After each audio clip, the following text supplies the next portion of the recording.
Welcome to Court Helicopter Trending News. Ganja, Bangi, Cannabis sativa, any name call it. Have you ever tested it? Has your son or daughter taken it? Did you test it when you were in high school? Do you smoke it?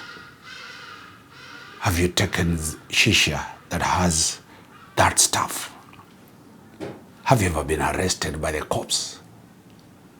Have you sat in a place and you hear the smell of bangi?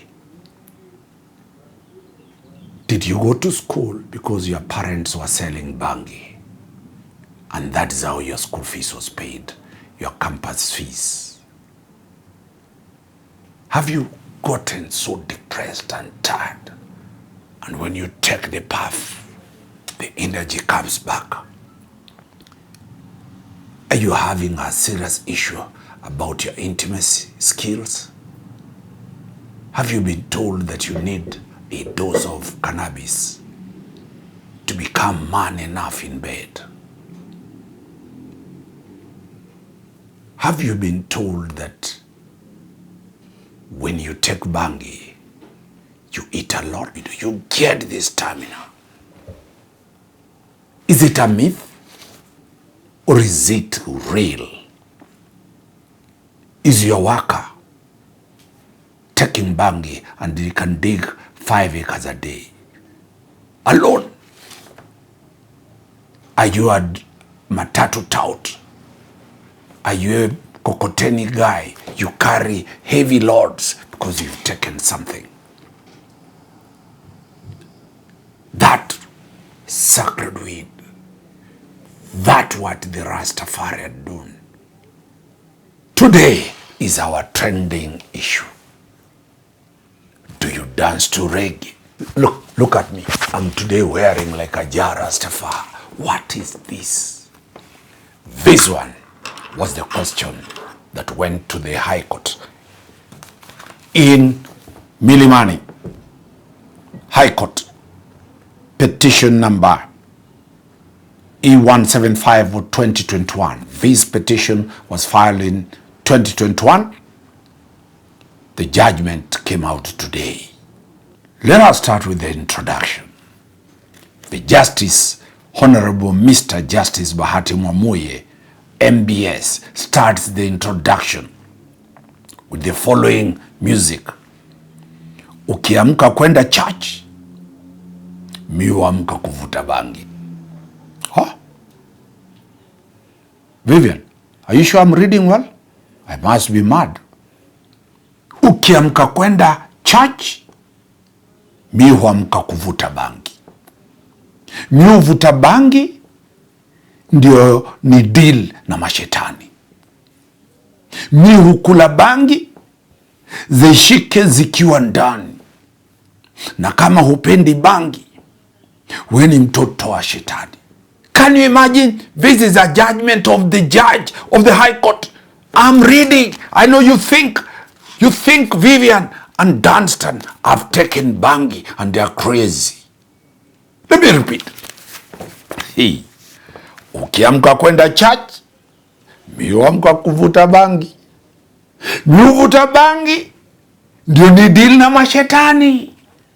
Mi hukula bangi zishike zikiwa ndani. Na kama hupendi bangi, kama wewe na kuona hupendi bangi, judge anaimba wimbo anasema wewe ni mtoto wa shetani. Paragraph 2. That was paragraph 1. Those lyrics were penned by somebody called Just Imagine Africa and contained in the song understandably titled Bangi are just one drop in the veritable ocean of cultural expressions that situate cannabis as a means for spiritual peace and enlightenment. The judge did not stop there. He went to paragraph 77. Have you heard this? In Internationally, Peter Tosh, Seminole of 1976, Ode to the Discrimination Campaign, the song, and I quote, "Legalize it," end of quote, has two stanzas that speak clearly on where many modern societies have reached vis-a-vis cannabis. I'm a very poor singer. Vivian has beaten me severally. Learn to sing. One day, Wakili, you'll find in a judgment a song. You'll croak like a frog. You'll croak jumping up. Vivian, I'll try next time. But let me read, but you'll play for them. Singers smoke it. And players of instruments too. Legalize it. Yeah. That's the best thing you can do. The singers smoke it. And players of instruments too. Legalize it. That's the best thing you can do. Who are these people who are doing it? Doctors smoke it. I'm not a doctor. For God's case, I'm not a doctor. Nurses smoke it. I'm not a nurse. Judges smoke it. Is it true? The judges of the High Court, the judges of the Court of Appeal, the judges of the Supreme Court. It is not me. Don't take me to court. The judges smoke it. You'll hear after this the song itself. And lastly, even lawyers. Wow. Paragraph 78. As stated at the beginning of this judgment, we are awash with cultural expressions touching on cannabis use. Beyond music, many of our public service vehicles, and in particular Venganyas, exhibit imagery or text associated with cannabis or cannabis use. It is not a question for the Rastafarian community only. It is a national question that cuts across the entire spectrum of our society. So the question that then comes in, why did the judge make this judgment? Let us see what was placed before the judge in paragraph 6. The Rastafarians went to court arguing that those provisions impose an absolute prohibition on personal or spiritual cannabis use. They fail to accommodate the private and sacramental use of the plant by members of the Rastafari faith, thereby violating their fundamental rights to freedom of religion under Article 32, privacy under Article 31, dignity Article 28, equality and freedom from discrimination Article 27, and freedom of association. Paragraph 7, the Rastafari said they do not seek a blanket discrimination, the decriminalization of cannabis. Their case is only to seek an exemption for its use in private worship and designated places of worship within the Rastafari faith. So the Rastafari's argument was that they do not want it to be made not a criminal. They said, let it remain a criminal, but exempt us when we are praying, when we are meditating, when we are in our shrine. Let the police, let the DCI not come there. But any other place, arrest people. If you get a Rastafari drinking, smoking on the streets, arrest him. If you get a Rastafari smoking on a stadium, arrest him. But if it is a shrine, judge, don't allow the DCI to come there. They went further.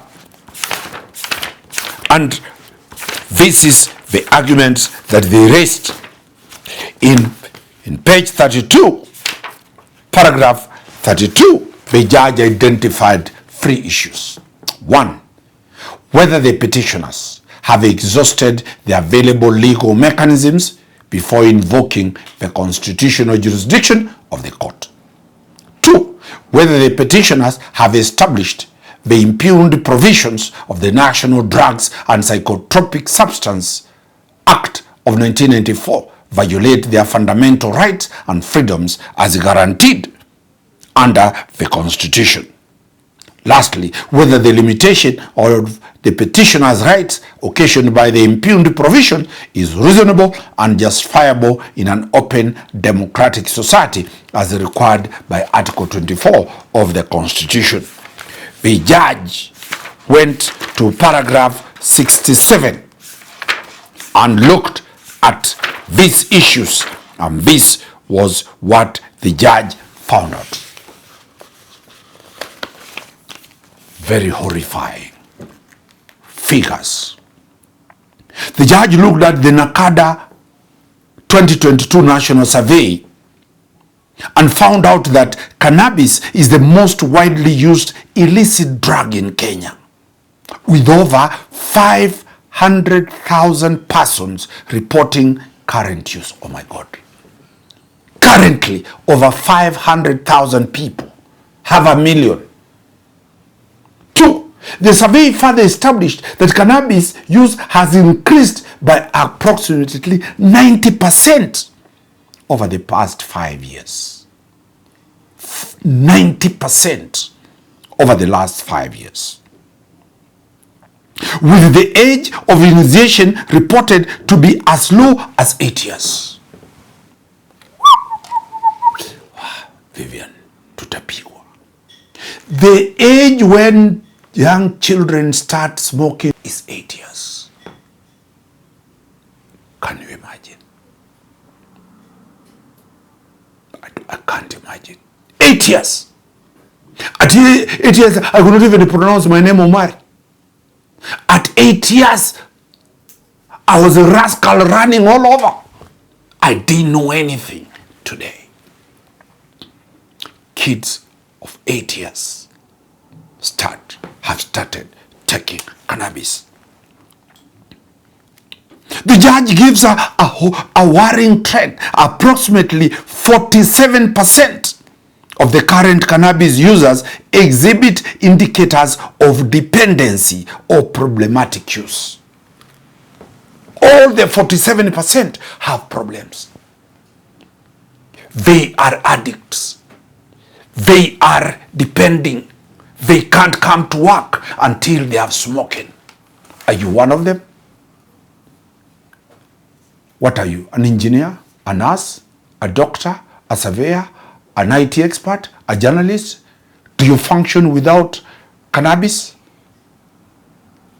47 cannot function. Employers, we are doomed.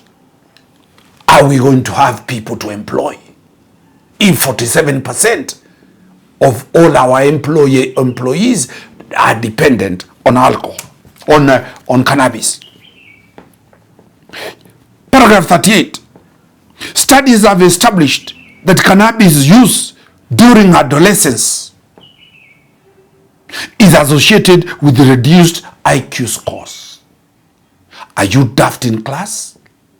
Is your child who is at the university failing all exams? Impairments in verbal learning. Do you have a problem in speaking? How many people cannot speak? How many people are not articulate because of slurring of the speech? 2, their memory. They can't even remember their name. Deficits in attention. Have you seen people, you are talking to them, they cannot be attentive to you? They listen for only 1 minute. They lack attention. And processing speed. Have you ever asked somebody, what is your name?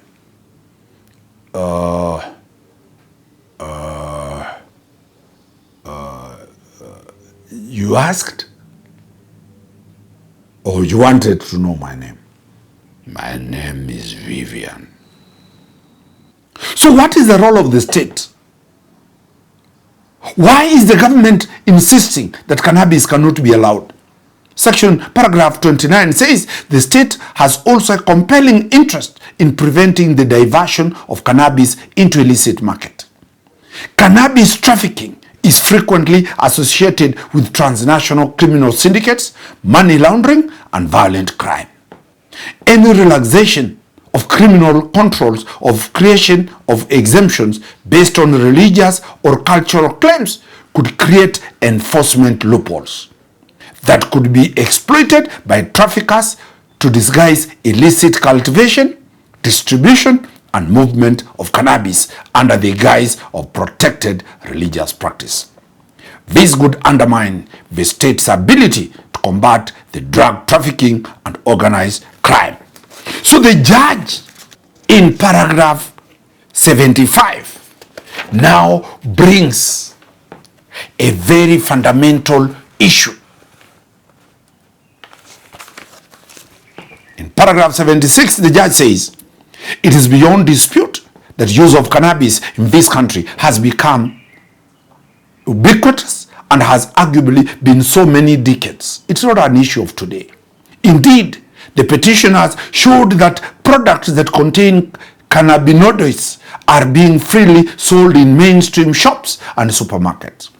So-called weed cookies are openly marketed, sold, and consumed in our country.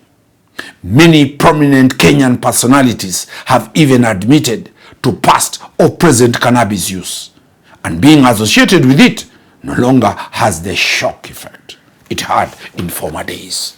The judge is saying, previously, if you ever told people you ever smoked Bhang, people would be shocked. Today, people see you as a heroine. People see anybody who says they have smoked as a hero. People are about to be in the bar because they have said they have been smoking. It is an affirmation. Prominent politicians, prominent Kenyans, prominent jurists, prominent lawyers, prominent doctors, prominent every profession. The judge says this thing is all over. When the judge finds that this thing is all over, he declares that the petition has failed, and he dismisses the petition. But inside the petition, the judge has found out a serious issue that Kenyans have not understood. The judge is saying a national discussion needs now to be brought. It is no longer the ostrich story of hiding. Wow. Is the judge trying to say within a few days to come, this petition, if filed after 2 years, 3 years, will it be allowed?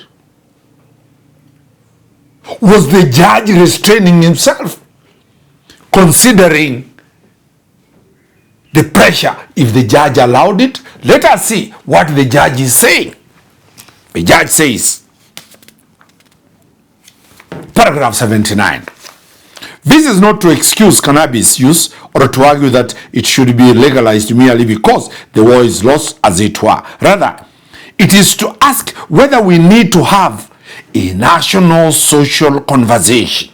The judge is saying, yes, this petition, we have dismissed it, but do we need a national social conversation outside of courts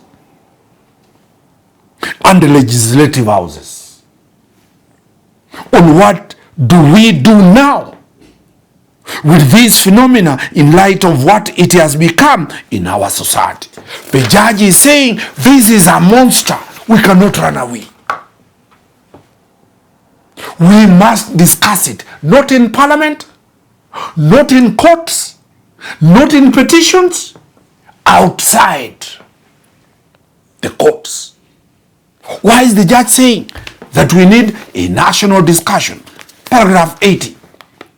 That conversation could perhaps even extend to whether the expenditure of our nation's very scarce law enforcement and prosecutorial resources on small amounts, possession or personal use is appropriate, given that those resources are the same ones we deploy to address on cases of sexual offenses, robberies with violence, assaults, and other grave offenses. Paragraph 80, the judge is pragmatic. The judge is asking questions that are ontological, very serious questions. And the judge says the national budget cannot sustain the police. The police have a bigger role to look for murder. Yesterday, they looked for the killer, Major Mogure. It must have costed government a lot of money to investigate, arrest, prosecute until convict Major Mogure. We have sexual offenders. Our children are being defiled daily. Femicide. Women are being killed every day. Murder. Grievous harm. Today we have the goons in the country. They are rampant, the whole country. Banditry. Terrorism. Robbery with violence. The question the judge is asking in this paragraph, do we have to spend all the resources or money to look for somebody who has 1 gram of cannabis? How much does it cost to investigate a person who has 1 gram of cannabis for consumption? Arrest, prosecute, get seasoned lawyers like Danstan Omari. The matter goes to court, it moves to the High Court, it goes to the Court of Appeal, it goes to the Supreme Court. The judge is saying the country must now come to the reality. The judge is saying in paragraph 81, ultimately, our nation can no longer address the issues as the proverbial ostrich does. The ostrich, it buries its head in sand and hopes the winds will pass. Hope the danger will pass. The danger does not pass. We can no longer run away from it. Yes, the courts have dismissed it. Parliament is not ready to legislate. The church is saying there is no way we can allow cannabis in this country. Bhang cannot be allowed in this country. But the judge is saying, do we have resources to spend on dealing with when we have over 500,000 people consuming it? Do we have enough prisons? Do we have enough prison facilities to accommodate 500,000 people? Each 1 gram, 2 gram, 3 grams. This is the conversation the judge is raising. We ought to have a full and frank conversation on cannabis and which direction we should take as a country.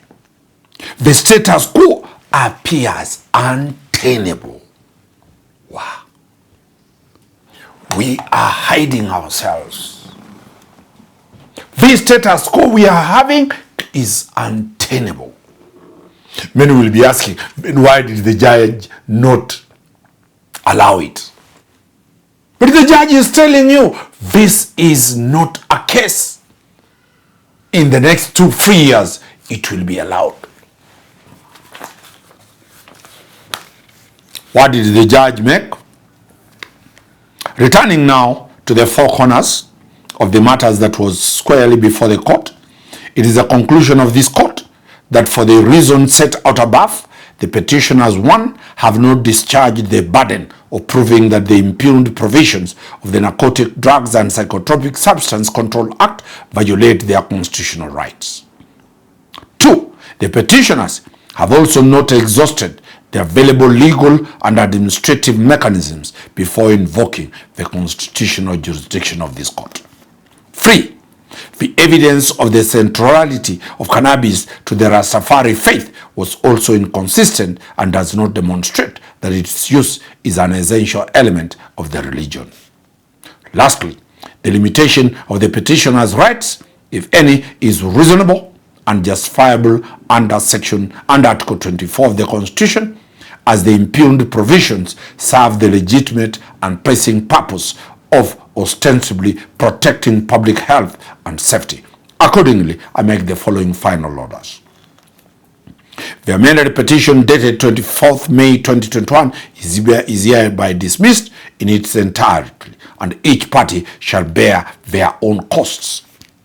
Dated, signed, and delivered virtually this day, 15th day of July 2026, by Justice Bahati Mwamuye, judge, in the presence of counsels for the first and second petitioners, Mr. Shadrach Wamboi, Mr. Jeff Kangede, and Mr. Danstan Omari. Yours truly. I was in that team. We lost. What are the reasons we are learning in this matter? This is a judgment that is talking about the current situation and foreseeing the future. From Court Helicopter, we are not worried about the current situation. The lawyers have sworn to appeal. By the time this matter was in court from 2021, 2022, 2023, 2024, 2025, 2026, 6 years. If this petition goes to the Court of Appeal, it takes another 6 years. And lastly, it goes to the Supreme Court. Will the perception of society have changed? This is what the judge is saying. We need a national discussion. Today, the discussion has started. By the time the Court of Appeal makes the decision, the society perception to cannabis sativa will have changed. What does this mean? From Court Helicopter, we tell you, the only thing that is constant is change. Change must continue being there. The traditional approach to issues is changing.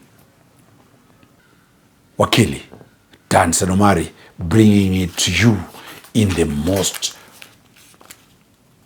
problematic but real issue. We thank our crew, Vivian, for getting this authority and bringing to you the most dangerous authority that the judge has brought out. We agree with the judge. For now, it is not right to say cannabis should be legalized. But we also agree with the judge that within a very short time, the public should discuss with a view of not hiding their head like the proverbial ostrich that hid the head when danger was looming and found out that it cannot stop. Wakili Danstan Omari, laughing all the way how society is changing. Asante.